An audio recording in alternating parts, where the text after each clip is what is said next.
So welcome to Evergreen today for this presentation. We're going to be talking about what's new in rehab technology. I'm Dr. Ted Brown. So we want to thank our sponsors again. So Allergan is supporting us for this, and the National MS Society has really helped us with just spreading the word, because that's the whole thing. You know, we have to get the word out about these programs, and we'll try to continue doing this. This one is kind of set up by the MS Center, but it's really kind of the larger Evergreen program, Evergreen Neuroscience Institute, and our rehabilitation department that we are representing. So this is E&I here, and we are a growing neuroscience program. We have general neurology, which covers headache, peripheral nerve damage, memory loss, MS specialty care. My colleague, Dr. Simnad, who is the Director of Neurology at the MS Center, is with us today, and Lori Friedman is out front. She is our social worker, and we really couldn't have done this without Lauren helping to organize this and get it all set up. We also want to thank John, who is helping with our audiovisual work today. We have a Parkinson's Center that also does general movement disorders, stroke care, neurosurgery, neuro research, and the rehab department is right there in the same building, so it's pretty well contained. And we have neuropsychology services as well. And we still have free parking here. We're doing a lot of research. We have a really active research program in various disease states. So in Parkinson's disease, several studies going on. Huntington's disease, I believe in Alzheimer's disease as well, we're doing some research. In multiple sclerosis, we're studying disease-modifying drugs, trying to make them more tolerable, working on insomnia, trying to improve that, walking difficulty in MS. We have upcoming MS studies and a remyelination study that we're excited about, and also studies in stroke and emergency medicine. That's an important part of what we do. Classes at Evergreen. There's quite a variety of classes within Evergreen, but there are several that are relevant to people with neurological disabilities. So From the Ground Up is a exercise program for people with neurological disability. It's not for one specific disease, but it would be relevant to someone with some walking difficulty, balance problems, and it's a program that's been going on for several years, and people rave about that. We have a monthly neuronutrition class and a men's group for neurological concerns. There is a mindfulness program for people with chronic illness, which is a monthly program. And we have a fall prevention program, with the next one coming up in June. And this is a 2-hour workshop for fall prevention that we do about 3 times a year. And we have that whole 2-hour program broken up into smaller segments, and that's on our website, that EvergreenHealth MS Center website. So if someone didn't want to wait until we have the workshop, they could access that online.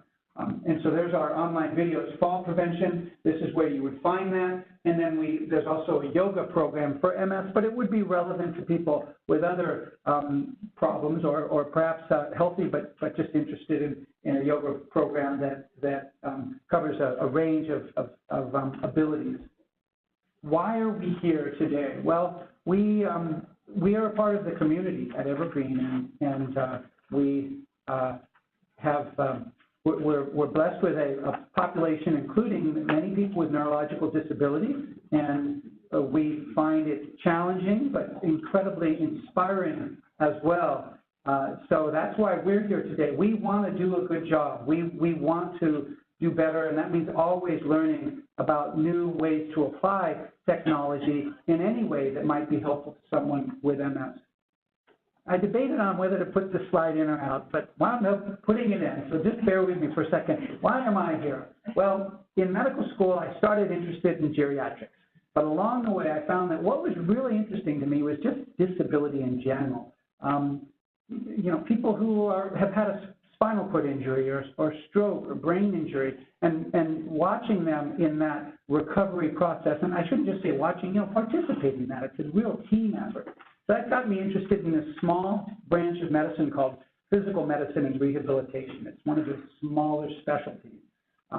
And the University of Washington had a residency in physical medicine and rehabilitation that I did, and got to interact with incredible health professionals doing physical therapy, occupational therapy, speech therapy, and vocational rehabilitation, social workers. There wasn't much assistive technology at the university at that time, but that's an important part of it, and that's, involves what we're talking about today. But so that really inspired me. Then I kind of took a different path, went over to northern Thailand for 9 years and worked at a rehabilitation center with leprosy, and that's what we're seeing some patients with leprosy here, and stroke and spinal cord injury. There's a great deal of disability related to motor vehicle accidents in the developing world, and Thailand has been hard hit by that, and they're trying to improve that. But a lot of people riding motorcycles, a lot of accidents, and a lot of neurological disability on that basis.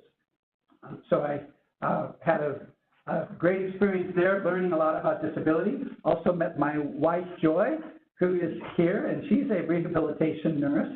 And then came back and got involved in multiple sclerosis at the MS Center at Evergreen since 2006. And I'm showing this because I want to remember to promote the MS Walk, which is coming up. It's to support the National MS Society. There's one in Seattle, that's April 7th. There's also one in Everett and one down in Tacoma. It's a great organization that helps what we do at the MS Center so much.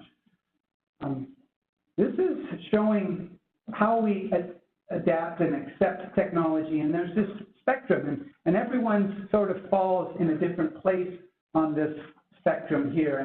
And I'm one of those people in my personal life, I'm down here. I'm sort of like set in my ways, or I like to do things in a sort of traditional way. And my son always points out to me, Dad, you got to get a new cell phone. This thing is just so behind. Bendon is over there.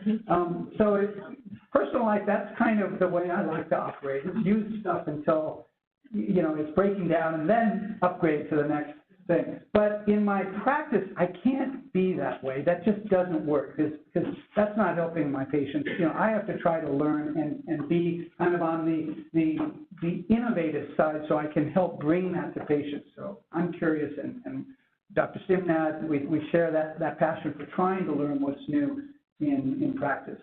And all of you, I think we've got some people who are incredible innovators. We're going to be hearing one of them in just a moment, Carolyn Phillips. And we have some people maybe who are down here, like me, but are curious. And I think you'll find something here today that excites you, and maybe you want to look into, explore for your own use. Technological adaptations or applications to medicine, well, it's so important to what we do in medicine. Understanding the disease process. Without technology, we wouldn't be making progress. Improving our diagnoses, the way we make diagnoses, the way we monitor people once they are diagnosed with illness using biomarkers. And improving treatments for the underlying disease, treatments for the symptoms of the disease, and hopefully working towards curing those diseases. And then promoting wellness and independence. And that's what we're focusing on today. We're not going to be talking about diseases. We're going to be talking about promoting wellness, independence through adaptive technology. Using assistive technology, we can lead or we can follow. So let's lead. Let's be out there.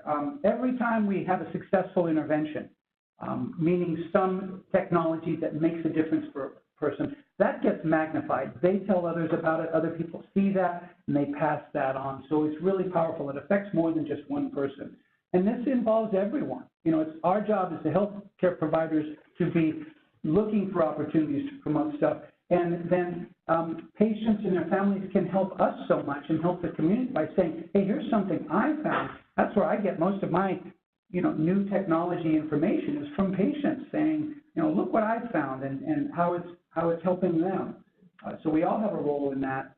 And then every time someone does gain more independence, it's reducing their reliance, and that there's also a benefit for others as well, that they can be more independent. And I just want to mention this slide. This is Gary Fisher, who is demonstrating some technology that he and his wife Eileen found. called Sesame Enable, which is a eye gaze controlled system for using a cell phone system, or you can use it to control a tablet. So you can search with it and select things using this. And there's other technology, and a lot of people are using built-in software in the iPhone for that now. Gary couldn't be here today because he's babysitting.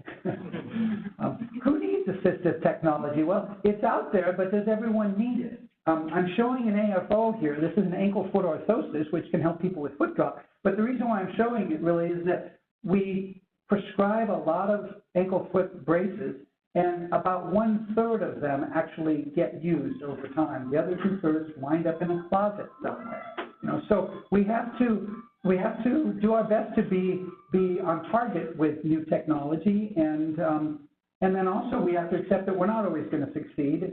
There still might be benefit even from just having tried it. And if someone doesn't use an assistive device, at least we can say, well, we've been there, we've looked into that. Maybe we need to keep looking for something that's better.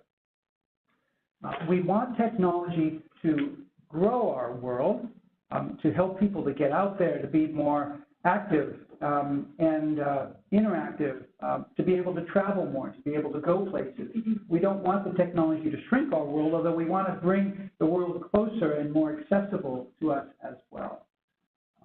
So our mission for today is to give everyone at least one new idea that might be relevant to them or a loved one, someone they care about, around technology, and then to create some connection today. Maybe you meet someone, you share something in common with you, or you hear about a great organization like Here and Now or the National MS Society that can somehow become part of your life. So with that, I will move on. But ending with a quote here, this is from Bill Walton, basketball player. If you don't try to reach too high, then you will never find out how high you can reach. And that's not Bill Walton there. He's got a pretty good wingspan, though.